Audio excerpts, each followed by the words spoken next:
They say terrorism has no religion, but slow economic growth does have a religion, and that is Hinduism. Hindu rate of growth was never an economic theory, it was an insult. This term was coined in 1970s by an economist who blamed India's slow economic growth on Hindu culture.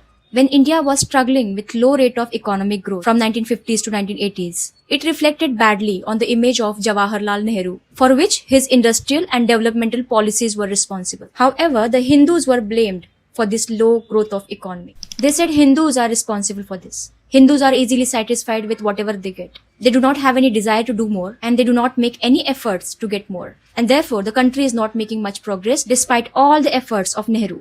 Although they always called India as a secular country, but when it comes to low economical growth, it was a Hindu rate of growth. India was the leading economy of the world for 1000 years, when Hindu, Jain and Buddhist kings were ruling India. Imagine this, a nation with 5000 years of legacy in trade, mathematics, astronomy, philosophy, global commerce, was labeled as unproductive and poor. And no one found it communal back then. Now the same civilization that they mocked is rising globally again. So let's be clear, it was never a Hindu rate of growth. It was Nehru's rate of growth.